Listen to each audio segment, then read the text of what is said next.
Ya, selamat pagi buat hamba-hamba Tuhan sekalian dimanapun berada. Shalom. Halo. Ya, terima kasih untuk kesempatan berbagi pada hari ini mewakili Lembaga Alkitab Indonesia, terkhusus Departemen Penerjemahan Lembaga Alkitab Indonesia. Pagi hari ini firman Tuhan secara khusus terarah kepada Alkitab sendiri. Karena memang beberapa tahun, sebenarnya sudah lebih dari 15 tahun, Lembaga Alkitab bersama dengan tim dari berbagai gereja itu menyiapkan sebuah Alkitab baru. Oleh karena itu, izinkanlah kami dalam beberapa menit ke depan ini untuk bercerita tentang Alkitab baru ini. Kenapa perlu ada Alkitab baru? Lalu, apa pertimbangan-pertimbangan di dalamnya? Karena bagaimanapun, kalau Alkitab berubah, tentu ini akan menjadi hal yang sangat serius. Dan itulah makanya kita perlu melihat dasar-dasarnya. Izinkan saya dalam beberapa menit ke depan ini menyampaikan sedikit cerita, dan setelah itu silakan Ibu Bapak hamba Tuhan sekalian menanggapi ataupun memberi masukan. Saya akan share screen sebentar.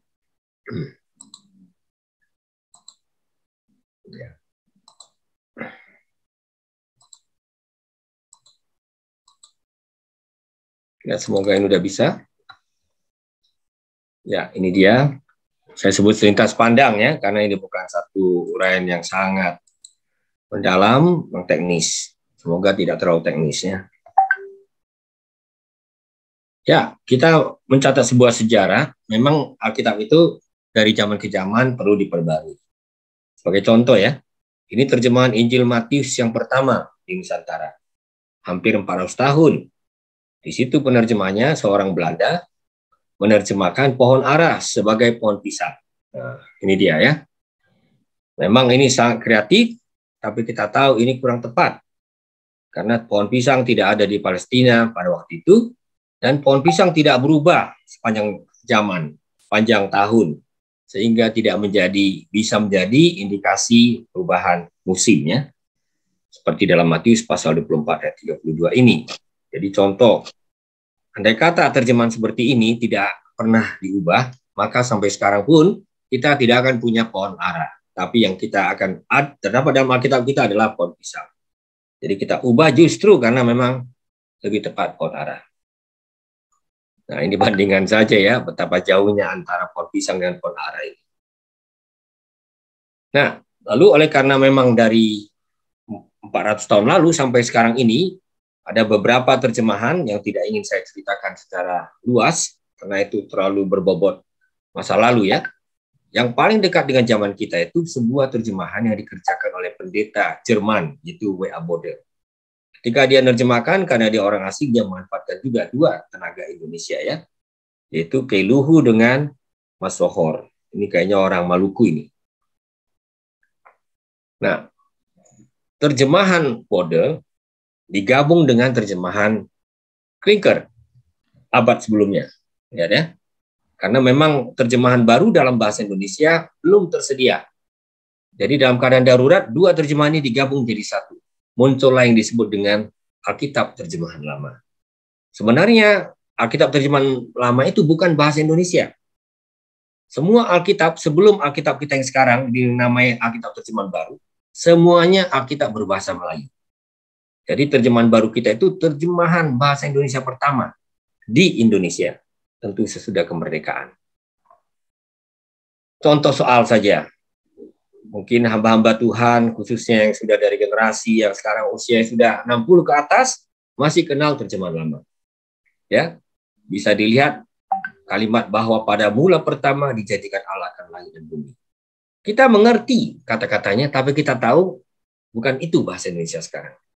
Bandingkan dengan terjemahan baru ya, pada mulanya alam ciptakan langit dan bumi.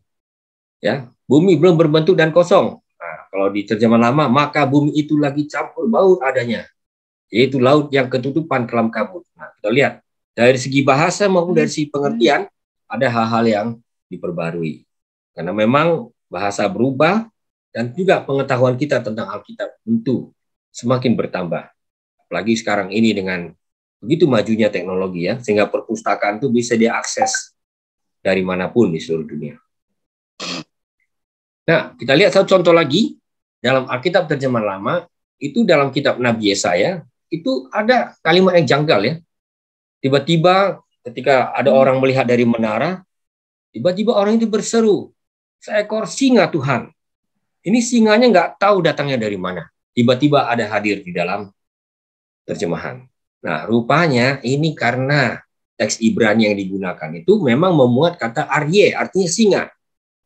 Tapi ketika ditemukan gulungan-gulungan laut mati, itu dari sekitar Qumran, itu daerah sekitar laut mati, itu gulungan yang sangat tua usianya, itu 2.200 tahun usianya. Gulungan kitab Nabi Yesaya, ternyata kata yang ditulis itu hurufnya adalah haroe, dan itu artinya orang yang melihat. Itu sebabnya Alkitab kita sekarang tidak lagi memuat kata singa, tapi menerjemahkannya sebagai kemudian berserulah orang yang melihat itu. Jadi begitu perkembangan yang biasa, memang tidak banyak sekali yang harus diubah, tapi kita mengikuti penemuan-penemuan naskah-naskah yang tentu muncul atas kehendak Tuhan ya. Tuhan menolong sehingga akhirnya naskah-naskah tua ini bisa muncul dan mempertajam terjemahan Alkitab kita.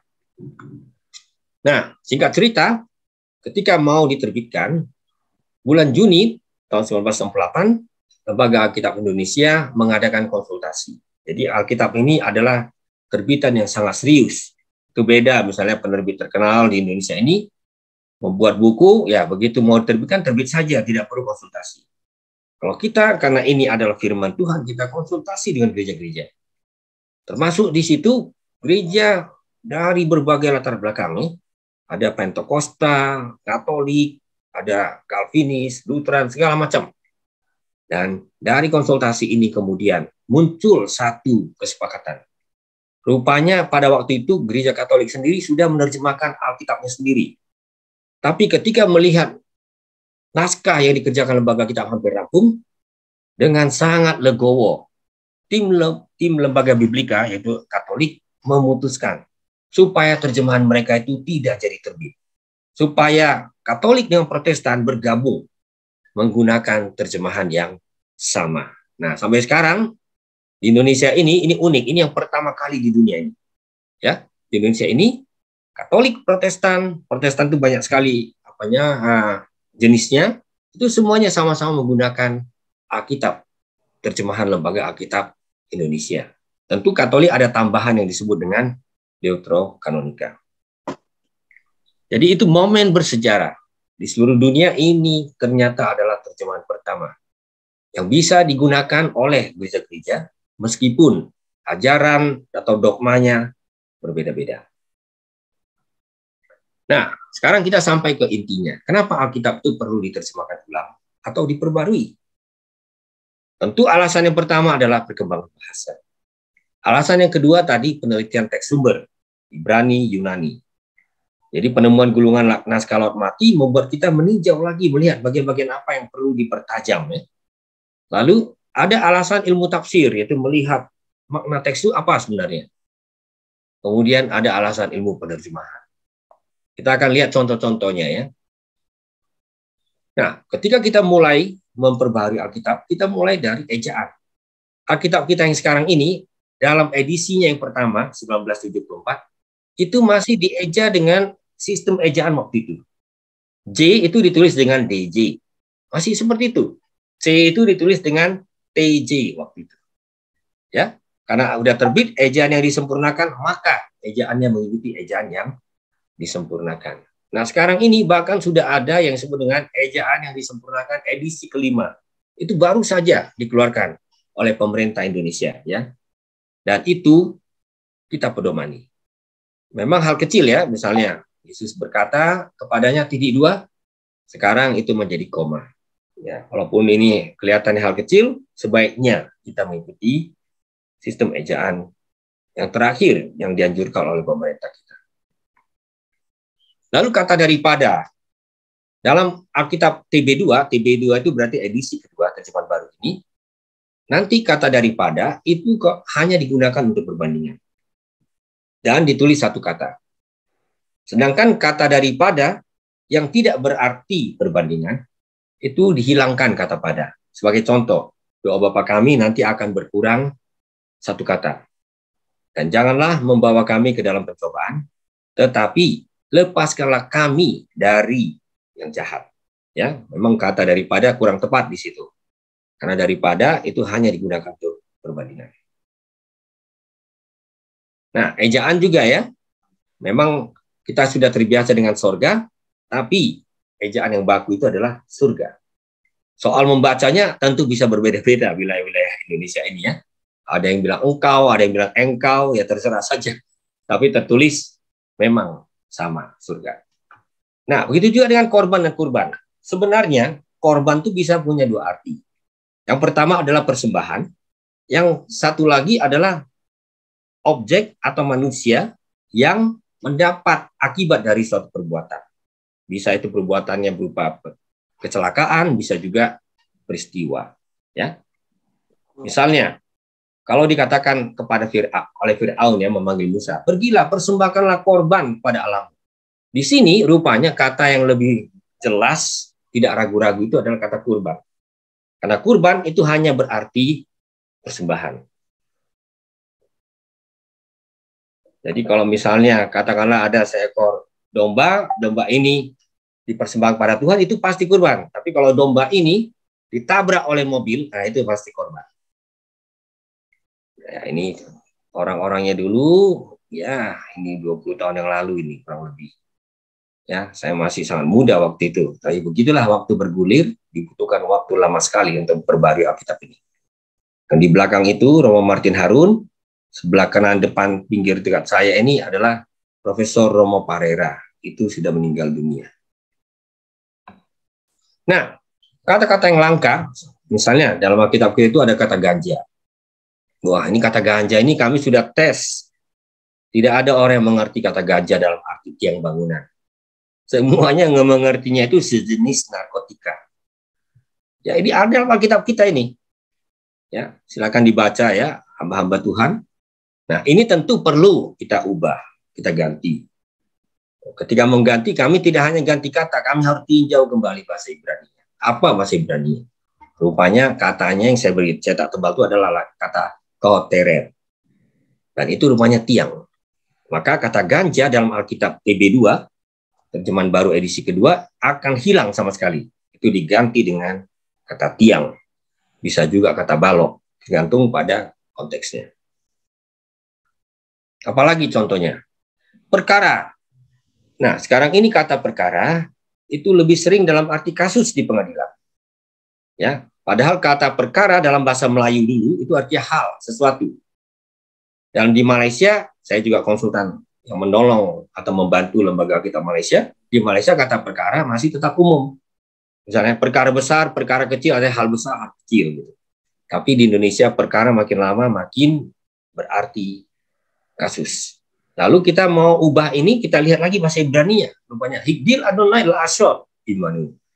Berarti Tuhan telah melakukan perbuatan besar kepada kita. Jadi kita terjemahkan saja sesuai dengan makna bahasa Ibrani-nya. Contoh lainnya adalah dalam kitab Amos. Saya kira sangat sulit orang mengerti kata ibu ya. Saya sendiri kalau tidak buka kamus tidak mengerti apa yang ibu. Kita lihat bahasa Ibrani-nya, ternyata itu adalah la'ana. Dan itu artinya racun dari sejenis pohon yang pahit.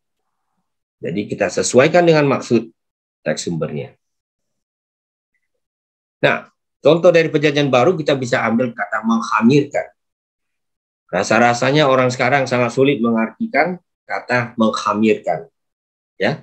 Lalu kita lihat dalam bahasa Yunani apa? Ternyata itu zumoi. Dan zumoi itu ada hubungannya zume. Zume itu artinya ragi. Maksudnya adalah meragikan. Sedikit ragi sudah meragikan. Tapi bahasa Indonesia tidak punya istilah kata meragikan. Maka kita terjemahkan sesuai dengan maknanya. Sedikit ragi sudah membuat seluruh adonan mengembang. Ya, itu dari segi terjemahan. Kadang-kadang, maksud saya dari segi perubahan kosakata. Kadang-kadang ada juga perubahan dari segi terjemahan. Dalam Alkitab kita sering ada kata kurban api-apian. Wah, ini tentu sulit dimengerti ya. Kalau rumah-rumahan kita tahu artinya bukan rumah betulan. Kalau api-apian apa itu? Nah, hamba-hamba Tuhan boleh jawab sendiri ya. Nah, itu. Disinilah kita tinjau lagi, kita lihat bahasa Ibraninya, ishe. Oh, ishe ini ada mirip dengan kata es, itu api. Kalau begitu, ini maksudnya adalah korban yang dibakar dengan api. Ini sinonim dari korban bakaran. Maka supaya singkat, kita ganti menjadi kurban oleh api. Nah, kadang-kadang kami terima masukan, terjemahan LAI itu bisa ambigu ya. Misalnya kata berubah setia. Ada seorang guru mengatakan, berubah setia itu apakah artinya menjadi setia? Wah, ini terbalik. Tim penerjemah dulu mau mengartikan berubah setia ini artinya yang setia menjadi tidak setia. Wah, kalau begitu ini perlu diredaksi ulang supaya lebih jelas. Dan itu kita lihat kembali kata Ibraninya, ma'al. Oh, kalau begitu maksudnya tidak setia. Maka dalam TB2, kata ma'al kita terjemahkan dengan jelas saja. Bila kamu berlaku tidak setia.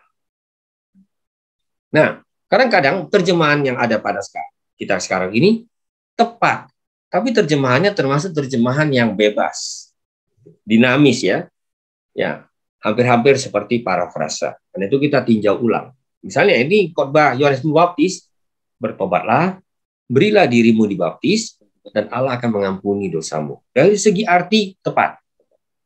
Tapi itu diterjemahkan dari kata benda. Baptisma itu artinya baptisan. Metanoias itu metanoia, pertobatan. Aversis itu pengampunan. Hamartia itu dosa. Jadi yang diberitakan oleh Yohanes Pembaptis itu semuanya dalam kata benda di dalam bahasa Yunani. Makanya sebaiknya kita terjemahkan lebih padat. Maka untuk TB2 ini kita mengubahnya menjadi memberitakan baptisan tobat untuk pengampunan dosa. Dari segi pemahaman mirip saja, tapi dari segi pengalimatan menjadi lebih padat. Karena terjemahan baru itu sebenarnya adalah terjemahan yang cenderung harfiah. Kadang-kadang ada aspek sosiolinguistik. Kalau kami menemukan, misalnya ada bahasa daerah tertentu, itu ternyata kata yang tabu ya, pantang. Gitu. Kita coba ganti gitu. Wah, ini sesuatu kata dalam bahasa Batak ini, kita langsung ganti menjadi hamba. Gitu. Begitu juga sesuatu kata dalam bahasa Jawa ini, kita ganti menjadi kata yang sinonim ya, yang sama artinya, yang mirip artinya, tanpa mengurangi makna bahasa aslinya. Ya, kami coba ya, tapi kadang-kadang kalau tidak ada sinonim, ya terpaksa nggak bisa diganti. Ya, saya sengaja tidak mau baca kedua kata ini, karena bisa juga ada yang nanti menganggap saya terlalu kasar. Nah, ini beberapa orang di antaranya sini yang membantu kita ini. Yang paling kiri ini Dr. David Bakery, dosen saya dulu waktu saya belajar bahasa Ibrani. Yang di tengah itu seorang Belanda yang lama mengajar di Indonesia, Bapak Drewes. Dan yang ujung sana itu Katolik, Romo Profesor Martin Harun. Mereka orang-orang yang berdedikasi yang turut memeriksa terjemahan-terjemahan ini. Turut diskusi dalam tim. Itulah indahnya kebersamaan di dalam Tuhan. Tidak hanya di Indonesia, tapi juga saudara kita dari berbagai belahan dunia. Nah, kadang-kadang memang maknanya ada yang perlu ditinjau. Hamba-hamba Tuhan sekalian tentu sudah baca ya, firman Tuhan tentang hukum tentang kusta. Gitu. Dan kusta di dalam kitab Imamat itu agak aneh gitu. Kustanya bisa ada pada tubuh manusia, tapi bisa ada pada kain, bisa pada alat tenun, bisa pada dinding rumah. Ini kusta apa ini? Tentu timbul pertanyaan. Karena kusta nggak pernah pindah sampai ke dinding, ke benda-benda. Nah, untuk itu kita tinjau. Rupanya dalam bahasa Ibrani ini nega sara'at. Kalau begitu, ini sejenis gejala penyakit. Tapi penyakitnya tidak diketahui dengan persis. Yang jelas bukan kusta. Maka kita lihat penyakit ini ketika menempel, bertumbuh atau menular ke tempat lain, itu langsung membuat benda atau manusia yang dihinggapinya menjadi najis. Kalau begitu, yang bisa kita katakan adalah ini penyakit yang menajiskan. Kalau pada tubuh manusia kita bisa katakan penyakit kulit yang menajiskan. Karena kalau dia kena penyakit ini, dinding, rumah, objek, apapun menjadi najis. Nah, ini kita tinjau ulang, kita sadar bahwa ini sudah terlalu lama dipakai kata kusta ini. Padahal tidak mungkin penyakit kusta ada pada bulu domba atau pada dinding rumah dan sebagainya. Nah, untuk pertama kalinya dalam Alkitab Terjemahan Baru edisi kedua ini, kita menggunakan kata gereja. Pernahkah hamba-hamba Tuhan menyadari bahwa seluruh Alkitab kita ini semuanya menggunakan kata jemaat untuk menerjemahkan kata eklesia. Nah, tentu ini tidak salah, karena betul sebenarnya gereja di dalam Perjanjian Baru itu gereja itu jemaat-jemaat yang menyembah Tuhan, beribadah di rumah-rumah. Tapi tentu selain yang di jemaat-jemaat di rumah ini, ada gereja yang secara umum ya. Karena nggak mungkin kita mengatakan, oh ada jemaat seluruh dunia. Nggak ada itu jemaat seluruh dunia. Yang mungkin itu adalah gereja seluruh dunia. Karena itu ketika maknanya mencakup yang lebih luas, kata jemaat itu kita ganti dengan kata gereja. Ini tidak banyak, tapi memang ada perubahan. Misalnya dalam Efesus ini ya, dia segala sesuatu telah diletakkan bahwa Kristus dan dia telah berikan kepada jemaat. Kalau gitu di sini kata gereja memang tepat digunakan karena tidak hanya satu jemaat lokal. Nah, ini lebih seru lagi nih, ini dari 1 Korintus. Di sini firman Tuhan mengatakan jangan sesat, orang cabul, penyembah berhala, orang berzina, banci dan orang pemburit. Kata banci masih dikenal, tapi ini kan transgender. Kata pemburit, ini rata-rata pembaca Alkitab tidak lagi kenal. Ya. Bagi kami yang penting adalah melihat lagi bahasa Yunani apa. Ternyata bahasa Yunaninya adalah kata malakos. Kata malakos ini ada hubungannya dengan kata halus-halus, lembut, gemulai. Rupanya ini menggambarkan laki-laki yang gemulai, yang laki-laki yang feminin. Dan kata yang satu lagi arsenekoites. Dan itu artinya laki-laki yang tidur dengan laki-laki. Kalau begitu, ini sebenarnya menyebut pasangan yang sejenis. Tentu kita belum mau menggunakan istilah yang terlalu modern. Karena tidak ada istilah yang khusus untuk itu, kita terjemahkan dengan kata-kata yang lebih deskriptif. Laki-laki yang ditiduri, itu yang biasanya itu yang malakos, lembut, serta laki-laki yang melakukannya. Ya, tindakannya itu spesifik disebutkan. Nah, terakhir, ini contoh terakhir yang saya berikan, karena banyak sekali bisa saya angkat contoh ini ya. Dalam kitab Wahyu ayat 3:14 dikatakan, ini firman Tuhannya, Kristus yang bangkit menyatakan dirinya kepada jemaat di Wahyu. Inilah firman dari Amin, saksi yang setia dan benar, permulaan dari ciptaan Allah. Nah, rupanya ada pembaca yang memberi masukan. Permulaan dari ciptaan Allah itu berarti kan Kristus juga adalah ciptaan. Hanya dia adalah ciptaan yang paling awal. Loh, waktu saya diberitahu begitu, saya bilang, loh, bukan itu maksudnya. Maksudnya itu dia yang paling awal, dari dialah awal segala sesuatu. Kalau begitu, kita lihat bahasa Yunaninya, ternyata itu kata arche. Kata arche itu berarti sumber yang terawal, asal muasal, asal mula. Kalau begitu, ini sebaiknya kita ganti. Jadi di dalam kitab Wahyu nanti 3:14 permulaan sudah diganti menjadi sumber dari ciptaan Allah. Itu lebih jelas, tidak ada keraguan-raguan dari segi maknanya. Sehingga Kristus tidak termasuk yang diciptakan oleh Allah. Ya, inilah dia hamba-hamba Tuhan, Ibu Bapak sekalian. Ketika sudah mau selesai, kita mengadakan konsultasi. Tidak tanggung-tanggung ya, 6 wilayah, 6 titik. 2016 itu di Manado, kemudian kita pindah ke Maumere, lalu di Medan. Semua gereja kami undang, tapi tidak semua yang hadir tentunya, karena kesibukan. Termasuk pendidikan-pendidikan teologinya, ahli-ahli biblikanya, bahasanya, kita undang.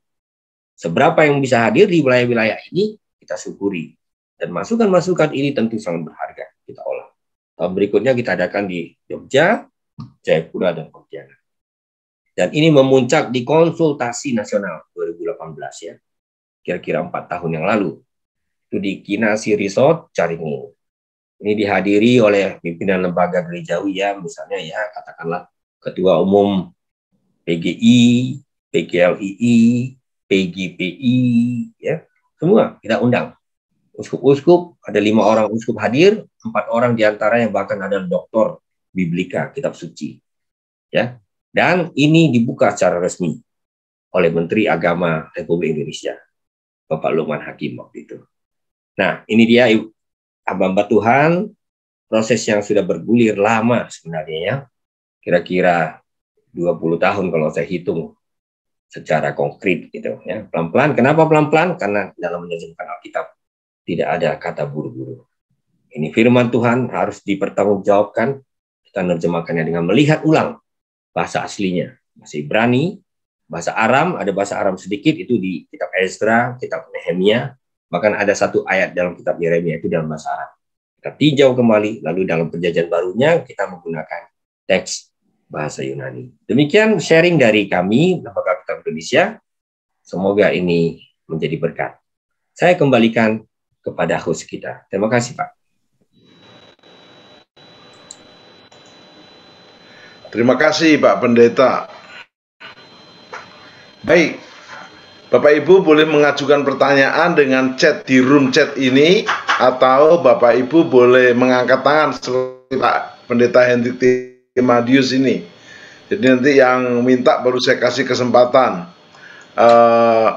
Pak Pendeta Anwar Chen, apakah kami bisa dapat materi yang Bapak sampaikan tadi, Pak? Bisa, Pak. Sangat bisa. Nanti saya buat PDF-nya. Karena kalau enggak nanti nggak terbaca, Mas. Iya, PDF-nya aja, Pak. Ya, ya. Baik, nanti saya kirim ke siapa ya, Pak? Nanti saya minta kontaknya. Baik, nanti ada nomor dari kami, hubungi Bapak ya.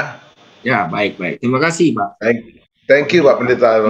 Silakan Pendeta Hendrik Timadius. Ini dari Ketua Pengajaran GPI Gatsu ini. Silakan, hambanya. Langsung. Pak Tinar. Pak Anwar Chen, terima kasih untuk pemaparan yang sangat berharga buat kami. Pak, saya punya 3 pertanyaan, Pak. Ya. Saya langsung saja ke pertanyaan.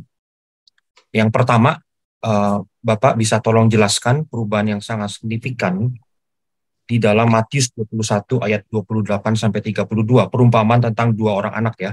Ya. Ada perubahan yang sangat signifikan Ya. di baru ini. Yang pertama, Pak, bisa tolong dijelaskan. Lalu yang kedua, Pak, ini di era digital ini semua kita banyak yang pakai itu ya, YouVersion atau apapun itu gitu. Nah, saya sendiri sudah pakai yang perjanjian baru TB2 ini di YouVersion. Ya. Tapi sayangnya saya belum pernah menemukan yang perjanjian lamanya ya, Pak. Ya. Ya. Jadi yang saya mungkin tanya itu kapan itu available di dalam versi. Yang ketiga, Pak, kita ini sering mengenal gitu ya filosofi penerjemahan sebagai literal dan parafrase gitu ya. Ya. Di dalam 2 kutub gitu. Nah, Bapak mungkin bisa gambarkan terjemahan baru yang kedua ini ada di spektrum yang mana gitu kira-kira, Pak. Terima kasih, Pak Anwar. Ya, saya langsung jawab kah? Gimana, Bapak? Saya serahkan ke moderator. Saya menjawab langsung, menanggapi langsung.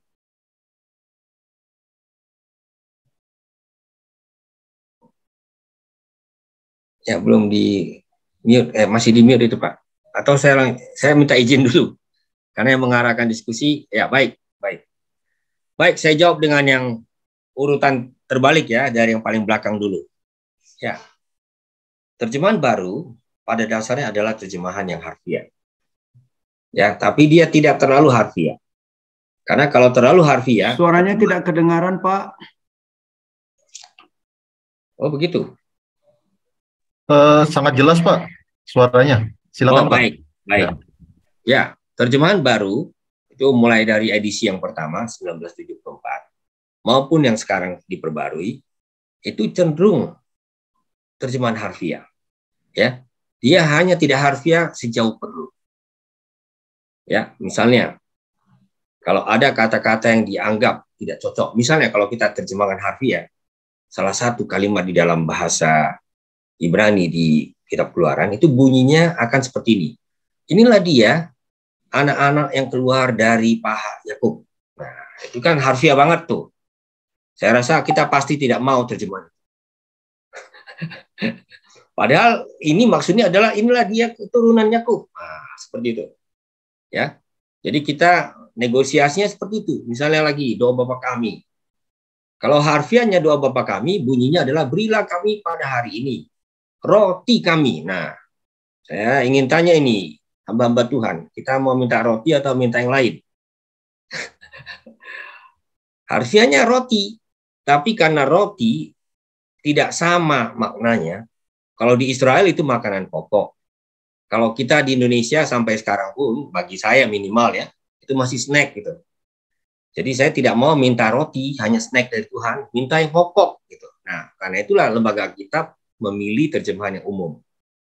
Tidak juga minta nasi, kenapa? Itu yang parafrase, Pak. Kalau Bapak bilang nasi, itu parafrase. Kenapa? Ya, karena Yesus di zaman itu nggak kenal nasi gitu. Jadi kita harus cermat ya, bernegosiasi, memilih. Nah, spektrumnya seperti itu, Bu. Ya, Ibu Bapak sekalian, bahwa sejauh mungkin harfiah, tapi bila mana harfiah justru menimbulkan pemahaman yang keliru, di situ baru kita tambahkan kata tertentu atau perluas sedikit. Sebagai contoh dari yang lawan jenis tadi itu, sengaja dia agak panjang begitu ya, karena kita nggak bisa gunakan istilah yang terlalu modern lah ya.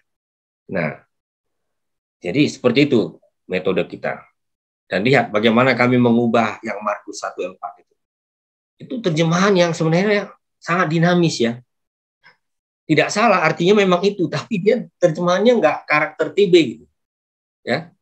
Lalu kita buat lebih ketat dengan makna yang kita harapkan masih setara. Ya, begitu Pak, yang itu pertanyaan kedua. Pertanyaan ketiga. Pertanyaan kedua itu soal YouVersion. Tentu kita kerjasama dengan YouVersion. Dan teks yang disediakan di YouVersion itu masih teks yang tentu belum terbit, yang sudah terbit ya, yaitu Alkitab kita yang terjemahan 1974, dan juga Perjanjian Barunya itu pernah diterbitkan edisi sementara, TB2.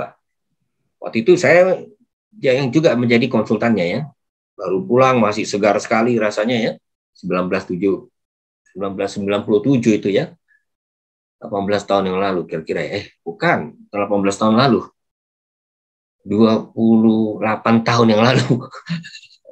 ya. Nah, ini tentu kita perbarui lagi, kita tinjau lagi, kita lihat. Jadi memang negosiasi ini adalah upaya untuk menghadirkan terjemahan yang justru mengutamakan ketepatan. Ya. Misalnya kita berani mengganti kusta, itu kami pelajari dengan sangat serius. Misalnya, apakah betul kusta sudah ada di zaman ribuan tahun yang lalu? Kedua, apakah memang yang dimasukkan itu kusta? Ternyata itu terjemahan dari sebuah tradisi panjang. Jadi terjemahan dalam bahasa Yunani yang dikerjakan di Mesir, di Alexandria, itu mulai menggunakan kata lepra untuk istilah Ibrani itu. Lalu kita orang-orang sekarang mengerti lepra itu kan kusta. Padahal lepra dalam bahasa Yunani dulu bukan berarti kusta. Nah ini dia kan, akhirnya ini yang membuat kita jadi seperti melanjutkan sebuah tradisi yang tidak tepat, tapi itu tradisional gitu, sudah dipakai. Seperti itu. Jadi ya kami mencoba dengan serius melihat itu. Lalu kemudian, ini satu lagi saya tambahkan ya. Misalnya, ini aneh sekali, kadang-kadang dalam beberapa konteks. Perempuan Samaria ketemu Yesus, belum kenal siapa dia, nyapa dia Tuhan. Ya. Padahal dalam bahasa Yunani itu Kyrie. Kyrie itu artinya apa? Bisa Tuhan, bisa Tuhan gitu. Nah, ini tentu lebih wajar ketika dia baru bertemu, dia jumpa Yesus, dia bilang Tuhan. Nah, begitu juga orang buta ya, di dalam Injil Yohanes. Ketika dia belum kenal siapa Yesus, dia panggil Tuhan. Nanti ketika dia sudah kenal Yesus, kami ubah terjemahannya menjadi Tuhan. Nah, ini dia. Jadi sesuai dengan konteksnya.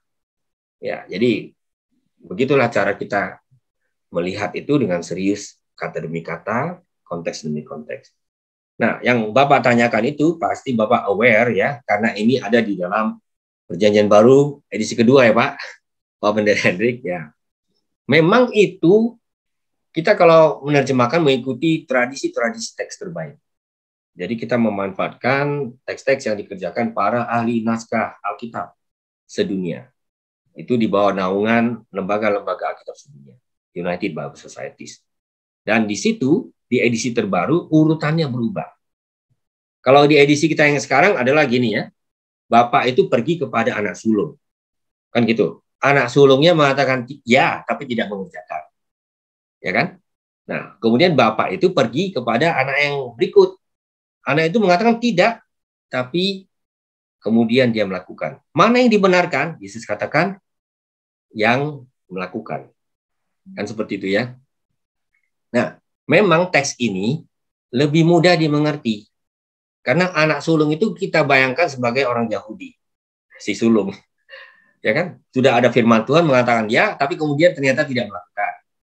Nah, lalu yang anak berikutnya itu ya kita ini, orang-orang yang bukan Yahudi ini. Ya, mengatakan tidak, tapi kemudian ternyata ikut. Itu memang teksnya lebih mulus, lebih mudah gitu. Nah, dalam tradisi kuno ada teks yang bobotnya sedikit di atas dari yang pertama tadi, itu urutannya terbalik. Dia pergi kepada anak yang pertama, anak pertama mengatakan tidak, lalu kemudian dia pergi. Dia pergi kepada anak yang kedua, anak kedua mengatakan ya, tapi tidak pergi. Ini memang lebih sulit dalam konteks. Nah, ada satu prinsip di dalam kritik naskah, penyalin cenderung akan membuat teks itu lebih jelas, lebih lancar daripada sebaliknya.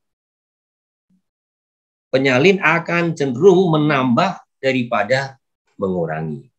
Jadi pertimbangan-pertimbangan seperti ini termasuk pertimbangan cerita internal, itu yang membuat para ahli naskah itu memutuskan kita ikuti yang terbaru. Kalau ibu bapak hamba Tuhan baca NIV, baca terjemahan-terjemahan termasuk New King James Version, ya itu urutannya yang saya ceritakan ini, yang sesuai dengan TB2. Ya. Nah, kalau ditanya dari segi makna menyeluruhnya, apakah ada yang berubah? Sebenarnya intinya sama. Nggak berubah, kenapa? Intinya adalah yang Tuhan benarkan adalah yang melakukan kehendaknya. Akhirnya sama juga gitu. Tapi dari segi bobot teks, kita memang harus lihat memang lebih kuat yang mengatakan, anak itu mengatakan tidak, lalu bapak itu pergi. Kenapa? Karena dalam segi cerita alurnya memang jelas juga ya. Dia pergi kepada anak yang pertama, bilang tidak, lalu dia karena tidak, dia pergi ke yang kedua. Gitu. Seperti itu Pak ya. Pertimbangan-pertimbangan di balik beban itu. Tentu, izinkan saya menambahkan satu informasi. Dalam edisi ini disediakan buklet. Buklet itu berisi pengantar, ya semacam pengantar dari pengurus. Lalu ada penjelasan mengapa Alkitab perlu diperbarui dengan contoh-contoh yang cukup banyak. Lalu yang ketiga, ada catatan-catatan pada ayat tertentu. Misalnya di situ apa, ada catatan. Sehingga orang tahu, selain yang ada terjemahan yang TB2 ini, ada kemungkinan maknanya A, B, C gitu. Dan itu wajar saja, karena teks yang kita baca ini sebenarnya teks-teks yang luar biasa tua. Nggak terasa tua karena dalam bahasa Indonesia. Bayangkan ya, teks yang kita baca itu paling sedikit usianya 1950 tahun. Bayangkan itu. Belum lagi perjanjian lama, itu bisa sampai 2000 tahun yang lalu, 3000 tahun yang lalu itu. Ya. Sebenarnya ajaib sekali. Dalam jarak 3000 tahun lalu kita masih bisa baca sebuah teks dan firman itu masih menyapa kita. Bagi saya itu ajaib sekali.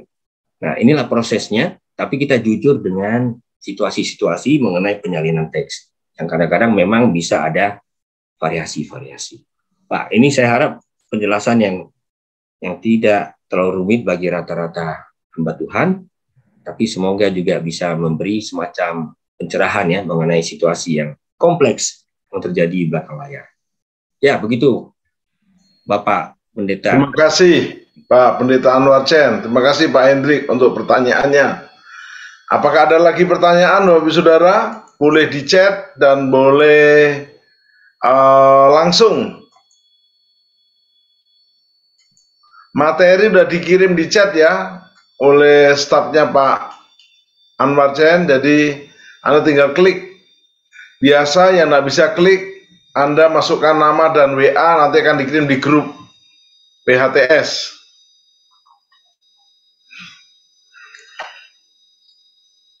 Ini ada pertanyaan, Pak. Ya. Waktu Alkitab terjemahan baru 2 ini sudah bisa didapat, dibeli di LAI langsung atau di toko buku Kristen, Pak? Ya, terima kasih. Saya hanya bisa mengatakan ini Alkitab belum resmi keluar. Ini sekarang, oh besok, ya ini luar biasa ini webinar kita. Besok itu diluncurkan. Ya, ya, itu kami luncurkan di Balai Sarbini. Ya, nanti tentu dari GBI sendiri pasti ada pimpinan sinode yang ikut. Itu diluncurkan bersama karena 2 edisi. Edisi Katolik akan diwakili oleh kardinal, lalu edisi umum itu oleh Ketua Umum Lembaga Alkitab Indonesia, dan sesudah itulah baru nanti bisa disebarkan. Bisa melalui toko-toko buku yang biasa menyalurkan ini, misalnya Gramedia, dan tentu bisa juga melalui LAI. Itu bisa diatur. Kita berharap nanti misalnya GBI, kami mau pesan 50.000, misalnya. Silakan, itu lebih mudah lagi. Langsung disediakan. Seperti itu. Ya, begitu Pak. Harganya boleh tahu Pak Pendeta? Harga, kalau bahasa Ibrani saya bisa ingat ya, kalau harga bagaimana ini. Saya rasa staf kami ada juga ikut di sini ya. Bagaimana teman-teman dari penyebaran bisa sedikit bercerita? Halo? Ya, shalom Bapak. Itu Ibu Pendeta Vince ya. Baik Pak, jadi untuk pembelian saat ini sudah bisa secara pre-order, tetapi yang tersedia masih ukuran sedang. Ukuran sedang itu seperti Alkitab Wedding ya, sebesar Alkitab Wedding dan Alkitab ukuran mimbar. Dan untuk harganya selama masa pre-order ini ada hemat sebesar 20%. Jadi untuk Alkitab ukuran mimbar, untuk Alkitab mimbar harganya menjadi 530, sedangkan Alkitab ukuran sedang menjadi 80.000. Dan setiap pembelian akan mendapatkan free buku catatan tentang pembaruan Alkitab TB2 yang telah disampaikan oleh Pak Pendeta Anwar Chen. Nanti informasinya bisa saya letakkan di kolom chat ya. Terima kasih. Baik, Pak Gembala mau beli rame-rame boleh hubungi Bu Pendeta Vince. Silahkan. Lalu Pak Pendeta Anwar Chen, terima kasih Bu Pendeta Vince. Pak Pendeta Anwar Chen, apakah yang versi digital sudah ada atau belum? Ya, terima kasih Pak. Ini tahap demi tahap ya.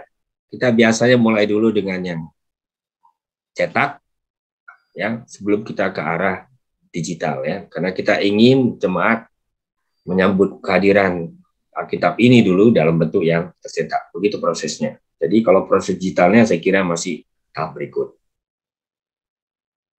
Baik. Dari Pak Petrus Suganda. Mau langsung Pak Petrus tanyanya atau saya bacakan Pak Petrus?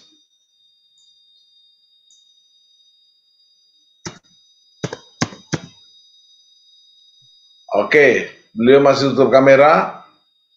Salam Pak Pendeta Anwar Chen. Kita harus menganjurkan jemaat untuk mengubah kita ke TB2 atau masih pakai TB1? Saya jawab langsung ya Pak. Ya. Tentu TB2 diterbitkan dengan maksud menggantikan TB1. Kan itu ya. Jadi kalau mau pakai TB2 ya tentu peroleh dulu TB2 ya. Nggak mungkin kita ganti Alkitab kalau nggak ada yang barunya di tangan kita. Jadi memang kita berharap bersama, karena sama ya, dulu terjemahan lama pindah ke terjemahan baru itu perlu waktu, karena nggak tiba-tiba semua bisa diganti. Ya. Tapi secara bertahap kita berharap TB1 ini lama-kelamaan dia akan digantikan oleh TB2. Ya, sehingga seluruhnya nanti di seluruh Indonesia berbagai gereja menggunakan TB2 sesuai dengan ya tentu ya alasan-alasan yang saya sudah kemukakan tadi. Jadi kita menyiapkan sebuah teks untuk generasi kini, tapi juga generasi nanti. Karena teks seperti ini nggak akan diubah cepat-cepat ya. Menunggu 50 tahun lagi nih baru akan ada satu versi lagi. Jadi TB3 saya yakin akan ada.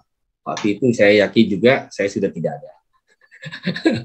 Seperti itu Ibu Bapak sekalian. Ya, begitu ya Pak ya. Jadi kami anjurkan, sangat anjurkan. Jemaat-jemaat hamba-hamba Tuhan tentu adalah yang kami andalkan untuk menjadi mitra-mitra menggunakan mulai memperoleh TB2 dan menggunakan TB2. Baik, Pak Pendeta Anwar Chen. Untuk yang launching besok itu terbuka untuk umum atau hanya untuk undangan dan para malaikat saja. Ya, kalau malaikat dia hadir tanpa diundang. Itu Alkitabiah. Sangat betul ya, memang ibadah kita selalu ibadah bersama malaikat, Pak. Betul. Betul. Ya. Nah, tapi yang karena memang kapasitas terbatas, itu Bayi Sarbi ini paling muat 1000-an ya. Kita nggak berani lepas, Pak Pendeta. Ya. Siap. Kita jadi, akan mendukung dalam doa. Ya, begitu Pak. Kita undang dulu secara lebih terbatas karena memang kapasitas terbatas. Ya, tapi tentu kita akan jemaatkan ini di sekitar 20 kota lagi ya. Supaya ini menjadi sebuah gerakan bersama. Ya. Karena ini sangat serius, mengubah kitab itu jelas sangat serius. Maka kita sungguh-sungguh ingin memperkenalkan Alkitab baru ini supaya ini menjadi milik kita bersama lagi, sama seperti yang terjadi di tahun 1974. Kami Jogja siap menerima, Pak. Akan ada di Jogja, Pak. Saya lupa tanggalnya nggak persis. Baik. Oh, Bapak dari Jogja ya, Pak ya? Dari Jogja, Pak. Sampai ketemu di Jogja kita, Pak. Siap. Tapi di Jakarta juga ada, Pak. Thank you. GPI di mana-mana, Pak. Baik. Ya. Ada pertanyaan lagi sebelum kita tutup kesimpulan? Ya, ada Pak Johan ya. Tunjuk tangan. Silakan, Pak Johan.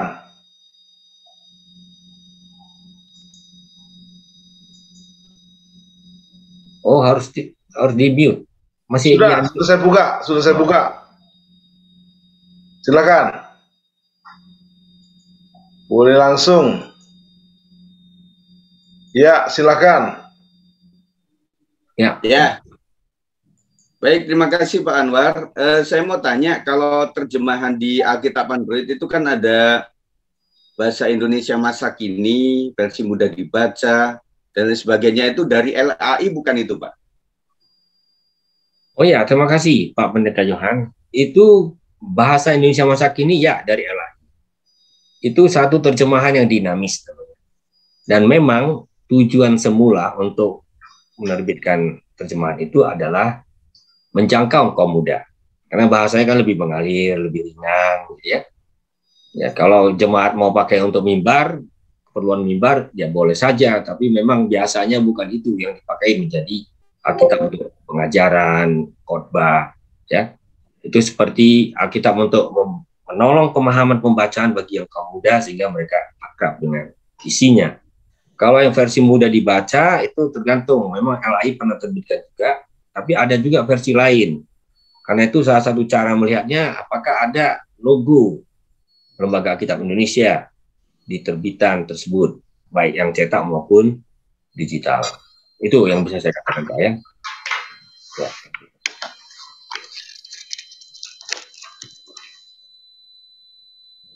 Dari Saudara Jeffrey, silakan langsung. Boleh bertanya langsung, Jeffrey.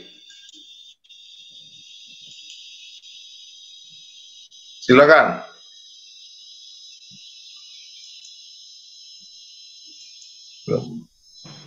Pak Pendeta Anwar.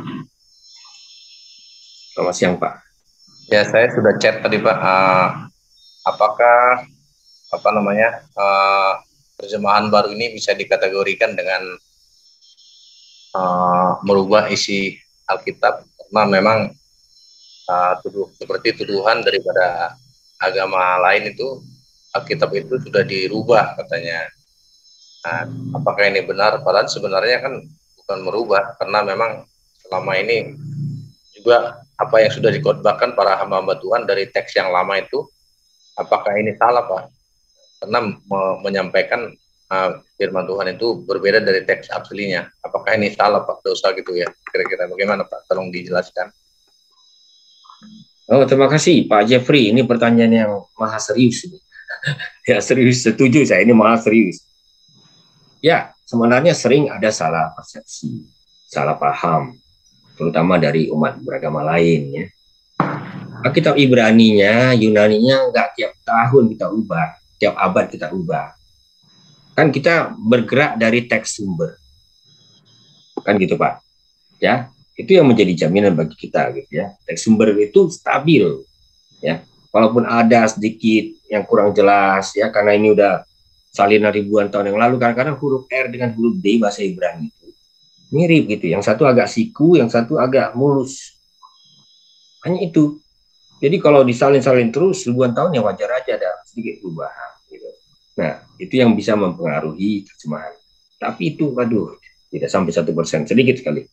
Nah, tentu sekali lagi yang berubah itu adalah bahwa Tuhan ingin berkomunikasi kepada kita dengan bahasa-bahasa yang berbeda dan bahasa-bahasa yang sama pun masih mengalami perubahan. Karena itu terjemahan itu sudah menjadi sebuah keniscayaan sejak awal gereja. Jadi gereja sejak awal itu malah bukannya diajar untuk belajar bahasa Ibrani, tapi sudah menggunakan terjemahan Yunani yang dikerjakan kira-kira 200 tahun sebelumnya. Itu memang situasinya dengan gereja, dan itulah yang kita teruskan. Makanya bagi kita membaca firman Tuhan melalui terjemahan itu biasa-biasa saja, itu bahkan sudah menjadi norma bagi kita ya. Tapi kalau orang mengatakan bahwa firman Tuhan sudah diubah, bukan itu. Sama sekali bukan itu. Kita tidak kotak-katik itu bahasa-bahasa kunonya seperti sesuatu yang bisa kita ubah setiap saat. Tidak. Tapi itu bisa kita terjemahkan. Kalau saya terjemahkan untuk anak, lain bahasanya. Kalau disebut itu berubah, ya memang harus berubah, malah harus berubah. Ya, Bapak tahu bahwa kami juga terjemahkan Alkitab untuk bahasa anak. Itu satu kalimat dalam bahasa Yunani itu bisa menjadi 5 kalimat dalam bahasa Indonesia. Kalau untuk terjemahan bahasa orang dewasa itu mungkin jadi 2 atau 3 kalimat. Jadi salah pengertian ini sangat lazim. Tapi tugas kita justru jangan percaya itu. Tugas kita adalah justru meyakinkan bahwa memang firman Tuhan itu hadir dan harus berubah sesuai dengan bahasa dan budayanya untuk berkomunikasi kepada kita. Tapi isinya, pesannya itu yang tidak akan berubah sampai kapanpun. Itu yang saya kira perlu kita pegang. Jadi kita tidak takut ya, misalnya kata ganja tadi.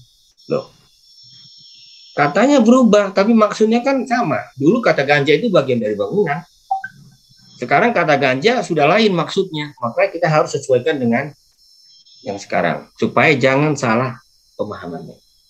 Itu. Jadi kita nggak mau terjebak dengan pandangan yang justru keliru. Ya. Jadi firman Tuhan tetap, tetapi bahwa dia perlu hadir dalam berbagai bahasa. Bahkan dalam bahasa yang sama pun bisa ada. Itu saya kira yang perlu kita aminkan. Dan tugas kita memang Bapak ya. Bapak juga sama dengan saya punya tugas justru mengedukasi umat dan juga membangun kesadaran itu bagi umat lain yang tidak mengerti. Jadi Pak, dari teks aslinya itu kan tadi ada beberapa yang berbeda pengertiannya. Jadi bagaimana dengan selama ini yang sudah dikhotbahkan para hamba-hamba Tuhan? Sudah salah berarti mereka menyampaikannya sesuai dengan terjemahan aslinya dengan apa arti sebenarnya sekarang itu? Jadi begini Pak, saya rasa tidak sehitam putih seperti itu cara kita mengatakan ini. Ya, kalau misalnya sebuah teks itu bicara tentang ya Yesus misalnya bukan yang ilahi, nah itu kita bisa katakan keliru. Betul. Tapi kalau itu misalnya mengatakan bahwa sebuah kata dalam konteks tertentu bisa berarti dua, entah Tuhan atau Tuhan, itu bukan karena salah di bahasa aslinya, tapi karena memang bahasa asli perlu punya satu kata, kita memerlukan dua kata yang berbeda. Nah, ini yang memang jadi tugas kita untuk membedakannya. Jadi itu tidak membuat khotbah jadi keliru. Saya tidak yakin ada khotbah yang keliru karena terjemahan-terjemahan tadi itu sedikit berbeda satu sama lain. Kenapa? Karena kita dijaga oleh konteks. Justru sangat penting, ini soal edukasi lagi, sangat penting kita tidak mencomot-comot ayat Alkitab. Selalu dibaca, dikhotbahkan sesuai dengan konteksnya yang lebih utuh. Saya rasa di situ kuncinya. Nah, jadi kita tidak bisa langsung mengatakan, wah kalau ini sudah, kalau begitu nanti semua khotbah jadinya kelihatan sumbang gitu. Tidak mungkin, bukan itu. Apalagi kalau Bapak udah terbiasa buka terjemahan yang bermacam-macam, Bapak akan lihat bagaimana satu teks itu bisa dibahasakan ulang dengan cara yang berbeda, tetapi pesannya masih setara. Nah, kata setara ini yang perlu kita sama-sama pahami, supaya tidak ada keraguan-raguan soal terjemahan. Saya ambil contoh bahasa modern ya, paling sederhana ya. Terjemahan dari how are you apa? Kalau diterjemahkan apa kabar, saya bisa katakan itu keliru. Tidak ada kata apa kabar di situ. Yang ada kata how, bagaimana, are you, bagaimana adalah kamu, kalau harfiahnya. Tapi kita tahu bukan itu. Justru kalau dibikin bagaimana adalah kamu, itu yang kedengaran salah gitu. Nah, jadi apa kabarnya? Lalu bagaimana keadaanmu? Itu ungkapan yang setara untuk apa? Untuk how are you? Nah, itu. Jadi kita pesan dengan pesannya itu yang disandingkan, bukan cuma huruf demi hurufnya itu yang kita sandingkan. Saya kira seperti itu cara kita memahami komunikasi lintas bahasa dan lintas budaya. Ya, saya harap saya bicara cukup jelas ini Pak ya, karena kita kalau udah masuk ke urusan dogma bisa lain lagi nanti topiknya. Sangat jelas Pak Pendeta Anwar Chen. Nanti kalau ada yang lebih dalam kita akan buat sesi tersendiri. Terima kasih. Ini ada dua pendeta, Pak Pendeta Jimmy Madeso dari Timor Leste, langsung sambung nanti Pak Pendeta Daniel Kurniawan. Silakan langsung. Pertanyaannya singkat, padat. Ya, terima kasih, Pak Tim. Semua. Saya tadi memang kurang jelas ya, Pak, mengenai paparan Bapak tentang Alkitab yang edisi yang baru. Nah, cuma saya tanya, pertanyaan saya seperti gini aja, Pak. Apakah Alkitab yang sekarang ini, apa masih kami bisa masih tetap dipergunakan? Terus yang kedua, apa perbedaannya Alkitab yang pertama dengan yang kedua?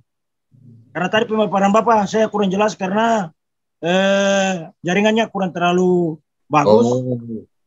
Sekarang baru agak lumayan. Itu aja Pak. Terima kasih pertanyaan saya. Terima kasih Pak Pendeta Jimmy ya dari Timor Leste. Wah, saya pernah ke Timor Leste beberapa tahun lalu sebelum pandemi. Bisa ketemu lagi kita lain kali. Ya, saya jawab yang kedua dulu ya. Ya, apa saja yang berubah? Tentu tadi saya sebut ada bahasa-bahasa yang sudah usang. Itu yang kita perlu ganti dengan yang lebih baru yang kita mengerti. Tapi maknanya setara. Kan gitu. Lalu pemahaman kita terhadap teks kuno juga ya. Masalahnya kan kadang-kadang pemahaman manusia terbatas. Semakin banyak yang dipelajari, dikaji, orang menemukan, oh akhirnya ini maksudnya, lebih terang. Sehingga itu juga dibuat lebih tajam terjemahannya.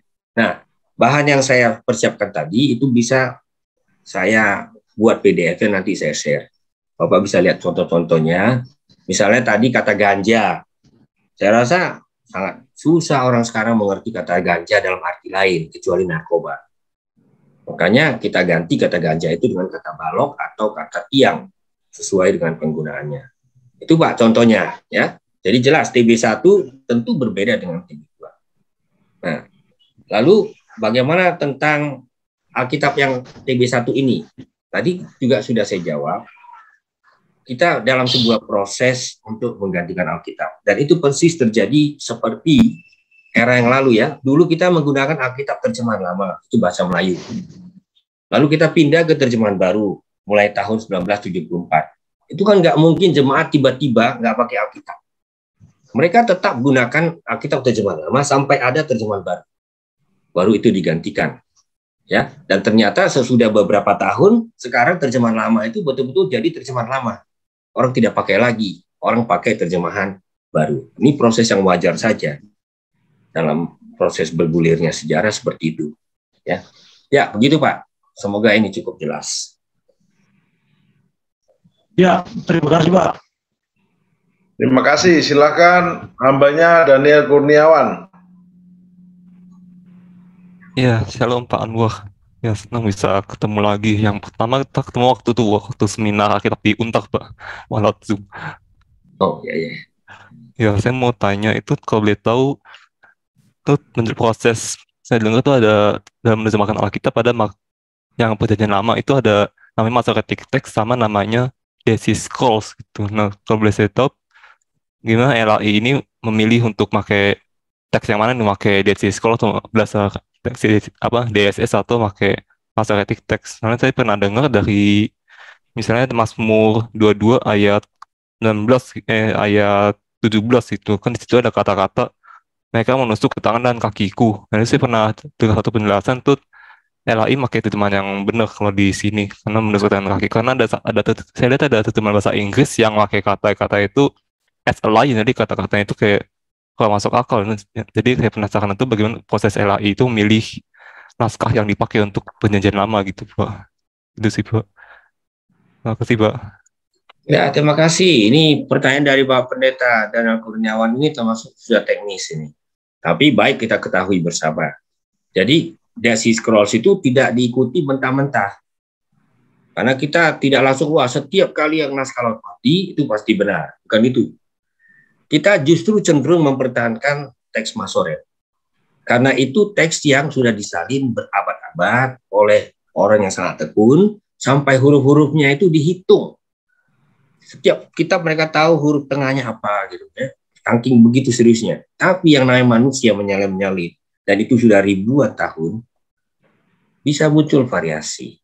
Ketika muncul variasi itulah kita butuh melihat lagi apakah ada sumber lain yang bisa membuat teks Masoret yang kadang-kadang sulit itu menjadi lebih jelas.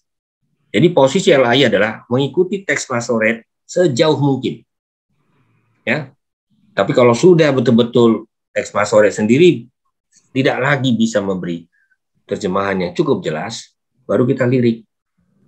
Prioritasnya begini, bukan langsung Dead Sea Scrolls ya, apakah ada terjemahan kuno, karena terjemahan kuno seperti Septuaginta namanya, itu terjemahan Yunani ya, itu sudah berusia 2200 tahun, dan tentu ketika mereka terjemahkan, mereka pasti juga gunakan teks Ibrani-nya, walaupun kita sudah tidak punya lagi teks Ibrani itu kita bandingkan. Ya, saya ambil contoh konkret. Ya, misalnya Mazmur pasal 135. Itu ada bagian yang diambil dari Dead Sea Scrolls. Ya. Tapi kebanyakan seluruhnya itu dari teks Masoret. Karena cukup jelas.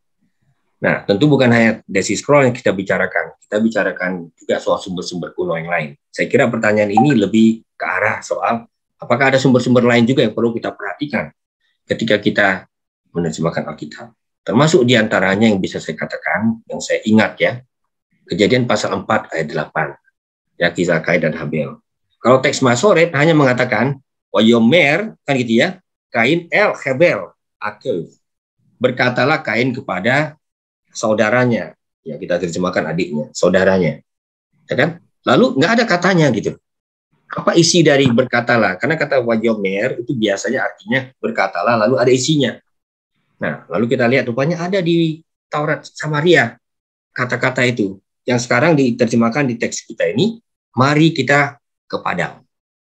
Nah, Taurat Samaria saja masih belum cukup dilihat. Oh, ternyata ada di Septuaginta. Terjemahan Yunani kuno yang usianya 2200 tahun tadi. Di situ juga sama. Di Altomen dan seterusnya. Mari kita pergi ke padang. Nah, makanya untuk bagian itu kita masukkan. Meskipun teks Masoret tidak punya bagian itu. Jadi cara kita merekonstruksi teks itu adalah dengan sungguh-sungguh serius memperhatikan teks-teks sumber. Sekali lagi saya ulangi, teks Masoret tetap adalah teks otoritatif yang kita ikuti. Hanya kalau di bagian-bagian tertentu kita lihat ada sesuatu yang perlu disuplai, baru kita lihat sumber-sumber kuno yang lain. Dan itu sangat terbatas. Ya, demikian Pak penjelasannya. Bagus, terima kasih untuk pertanyaannya Daniel.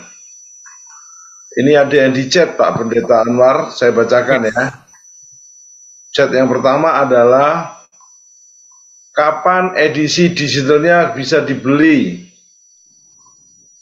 Oh itu sama, udah saya jawab tadi ya. Ya. Tahap pertama cetak dulu Pak Pendeta ya. Ya, cetak dulu, itu dulu.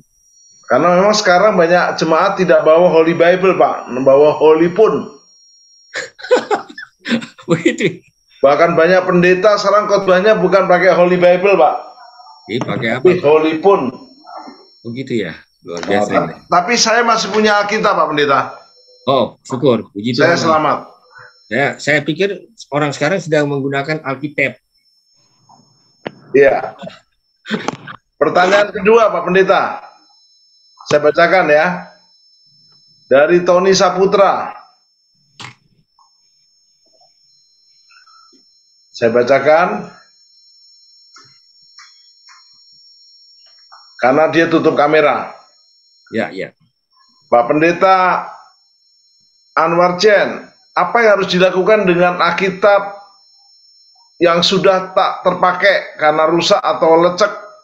Bolehkah dibakar atau dicacah supaya tidak berdosa kepada LAI dan Tuhan?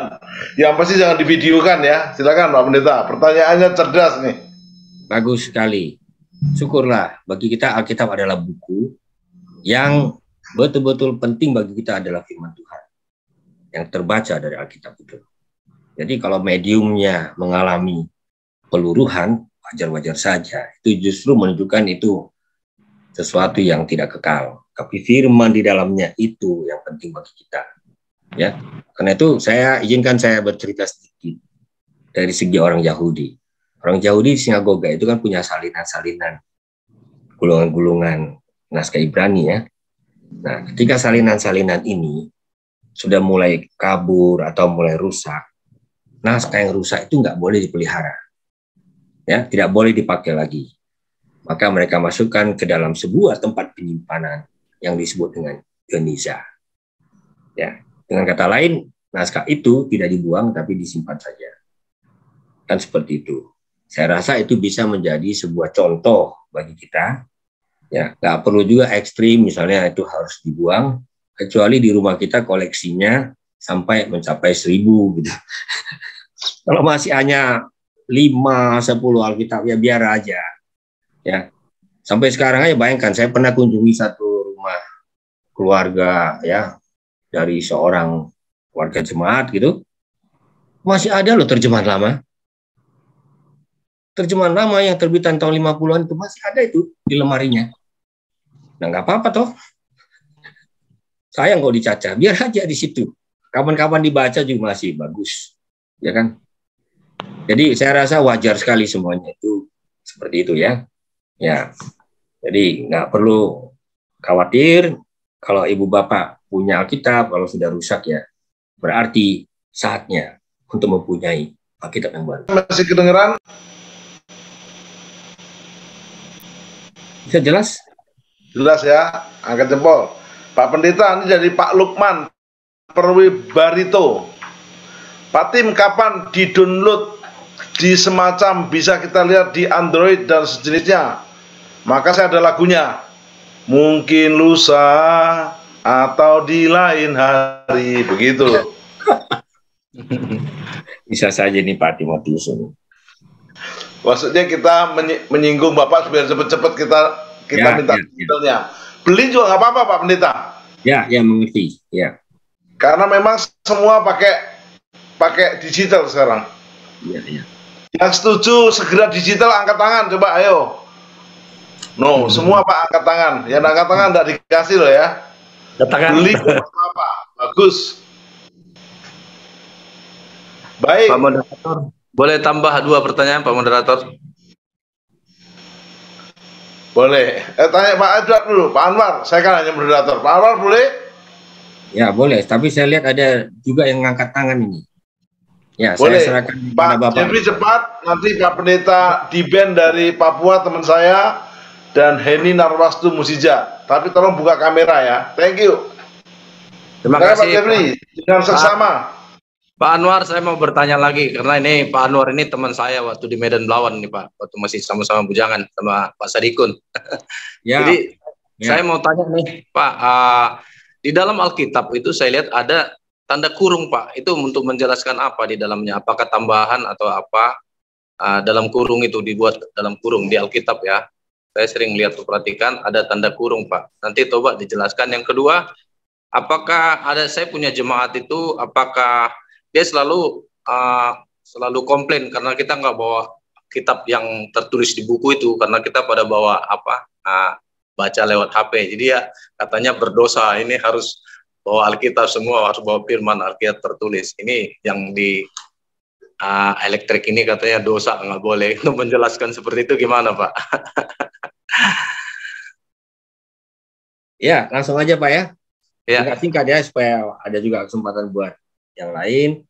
Pertama, yang dalam tanda kurung itu semua menandai bahwa betul-betul teks Alkitab kita itu adalah teks yang digunakan dalam gereja. Kenapa saya katakan demikian? Misalnya doa Bapa kami. Sebenarnya doa Bapa kami itu berakhir dengan janganlah bawa kami ke dalam pencobaan, tapi lepaskanlah kami daripada yang jahat, titik. Lalu di bawahnya itu ada karena Engkau yang punya kerajaan dan kuasa dan kemuliaan sampai selama-lamanya. Nah, kalau kita periksa naskah-naskah kuno Yunani, ya, rata-rata itu berakhir di pencobaan, dari yang jahat, titik. Ya. Nah, kenapa tetap dimasukkan teks itu? Karena ini kan teks yang dibaca dalam gereja. Sedemikian akrabnya teks-teks ini, sampai-sampai dalam proses waktu ada kalimat ini, doksologi. Karena orang biasanya kalau mengucapkan doa Bapa kami misalnya, langsung dilanjutkan dengan doksologi, ungkapan memuliakan Tuhan. Tapi karena kita tahu bahwa ini bukan bagian yang memang ada dalam naskah-naskah yang paling kuno, kita beri tanda. Kita hargai bahwa ini adalah teks yang muncul dalam penggunaan di gereja, tapi kita tandai dalam kurung. Jadi perjanjian baru khususnya mempunyai tanda kurung seperti itu. Ya, ada beberapa tempat seperti itu. Ya, saya rasa itu sebagai penjelasannya. Karena tentu saja bisa juga orang mengatakan, kenapa nggak dihilangkan saja? Ya, tentu bisa. Tapi orang yang sudah terbiasa dengan teks-teks ini bisa bertanya, kemana teks kami itu? Jadi ya kita di sini menghargai bahwa teks Alkitab ini bukan hanya semacam teks ilmiah, tapi adalah teks yang muncul dalam penggunaan di gereja. Hanya kita perlu juga memperhatikan integritas dengan cara memasukkan itu dalam tanda kurung. Ya, seperti itu ya. Tanda kurung tadi Pak, kurang jelas penggunaannya tadi untuk apa tadi Pak? Itu menandai bahwa bagian itu muncul dalam penggunaan di gereja. Kemudian, sesudah perjanjian baru. Ya. Karena sudah begitu akrab teks ini, itu nggak langsung dibuang. Tapi tetap dimasukkan cuma di tanda kurung. Ya, semoga jelas ya maksudnya. Ya, ya Pak. Ada beberapa bagian seperti itu. Nah, kedua, soal HP dengan Alkitab kertas, ya memang itu kontroversial ya. Kita kadang-kadang soal ini pun bisa terlalu hitam putih. Sebenarnya itu tergantung segmen dan konteks pemakaian. Di gereja sangat saya anjurkan orang menggunakan teks tercetak supaya perhatiannya tidak kemana-mana. Saya sering tanya warga jemaat itu, kalau baca firman Tuhan di HP gitu ya, tahu-tahu masuk WA, kira-kira mana duluan dilirik. Nah itu biasanya mereka senyum-senyum. Nah itu dia, senyum penuh arti. Jadi mari jaga hati kita. Gitu. Itu kedua, kalau saya termasuk orang yang kemana-mana kadang masih suka naik kendaraan umum, ya, misalnya kereta api gitu ya. Untuk apa saya provokasi samping kiri kanan saya, wah buku tebal-tebal gitu baca kitab gitu. Kan saya bisa buka HP gitu di situ, ya. Ya. Jadi ada konteksnya. Juga kalau di perjalanan itu jadi ada konteksnya. Dan kita jangan pernah lupakan ada psikologi membaca. Survei membuktikan, ini bukan hanya di Indonesia, di Amerika, seluruh dunia survei membuktikan. Memang kalau namanya baca buku, kalau mau baca firman Tuhan sampai lengkap, tidak ada pilihan. Buku tetap adalah yang terbaik. Ini sudah betul-betul diteliti.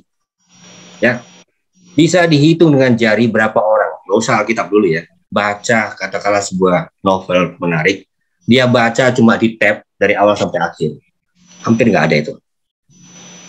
Tapi dia bisa baca buku 2000 halaman.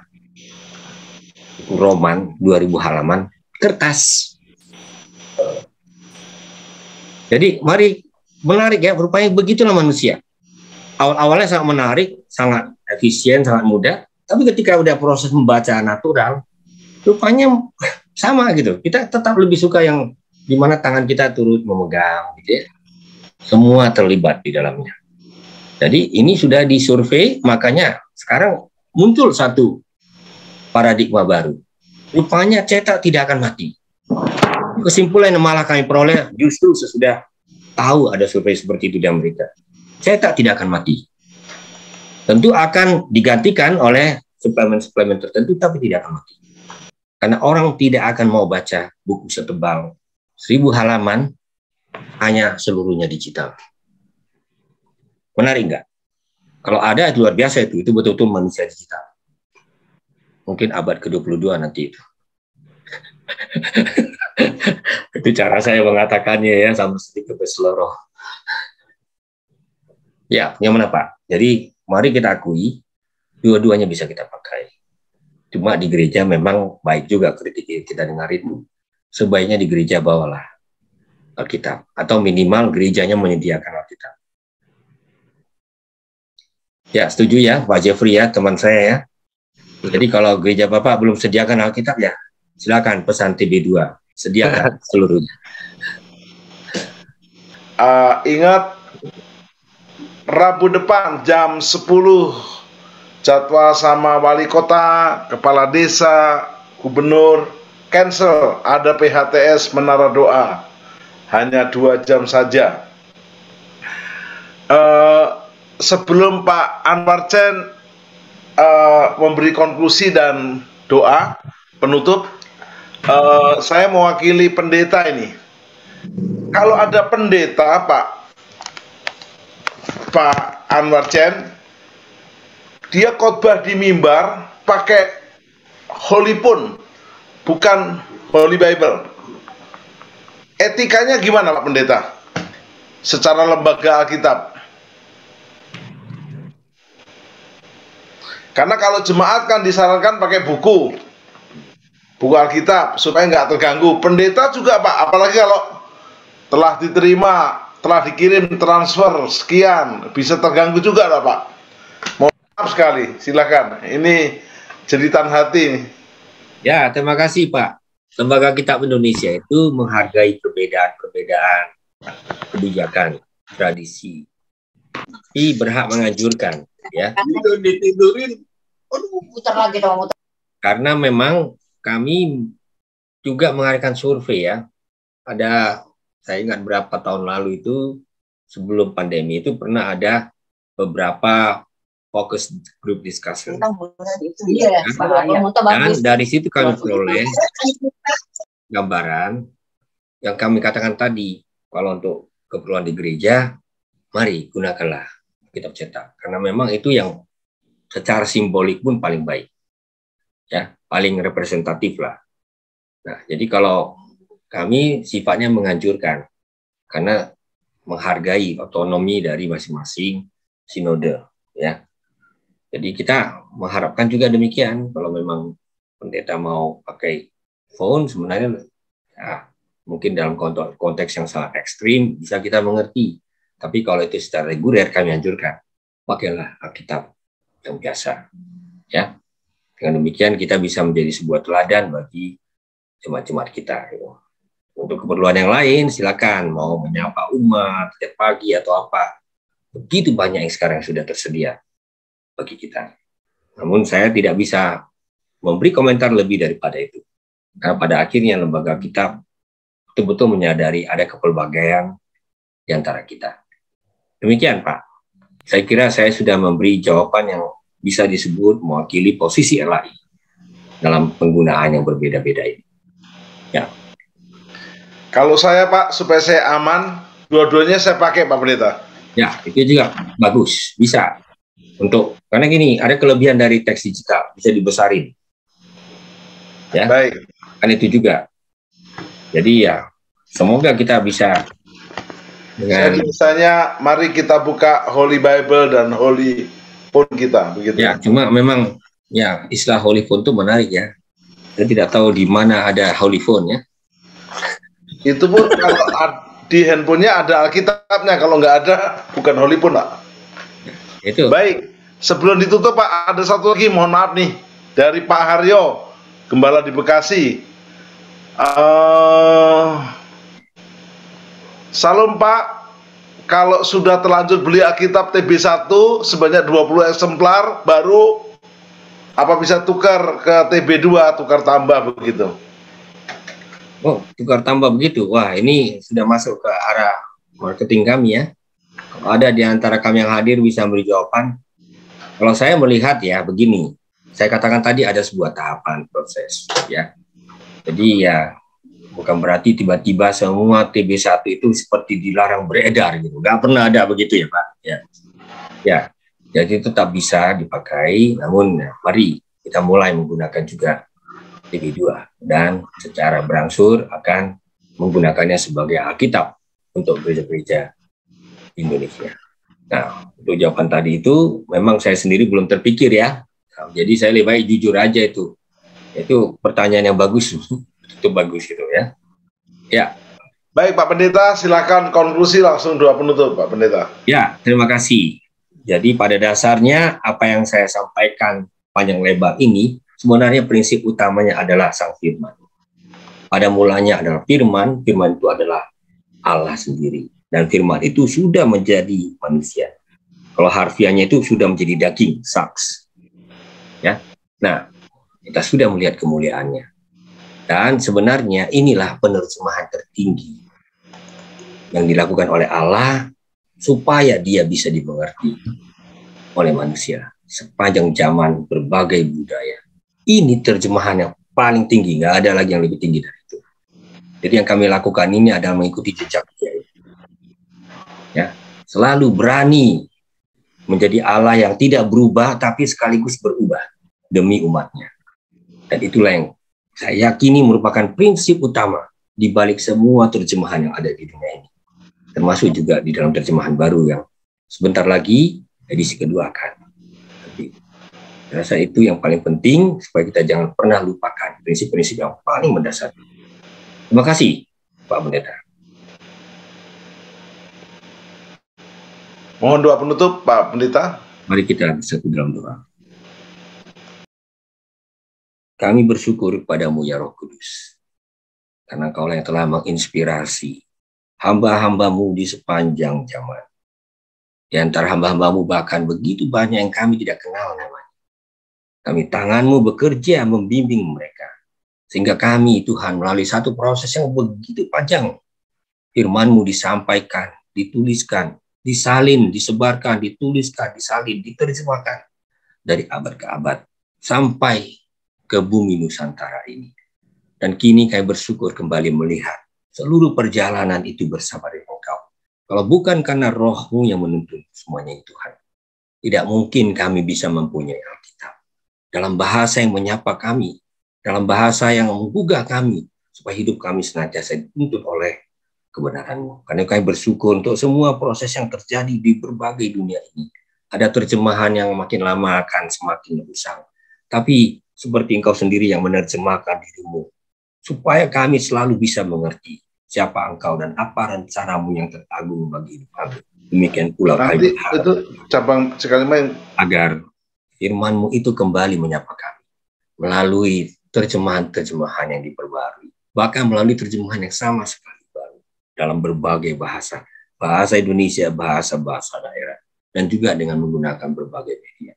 Terima kasih Tuhan untuk waktu belajar bersama ini, waktu bersekutu bersama ini di antara hamba-Mu. Saya berdoa kiranya Tuhan memakai hamba-hamba Tuhan ini agar sungguh-sungguh menjadi pengusung-pengusung kabar baik, menjadi hamba-hamba Tuhan yang besar karena membesarkan Engkau dan menempatkan Engkau sebagai pusat dalam hidup mereka. Terima kasih ya Tuhan, berkatilah pelayanan kami bersama-sama. Meskipun berbeda, kami diikat menjadi satu oleh firman-Mu. Terpujilah Engkau ya Tuhan, dengarkan doa kami ini dalam Yesus Kristus. Amin. Mari kita angkat tangan, berkat dari Allah Bapa di surga, berkat dari Yesus Kristus, dan Allah Roh Kudus memberkati kita semua. Secara khusus memberkati LAI, Pak Pendeta Anwar Chen dan tim dengan dahsyat. Dalam nama Yesus. Amin.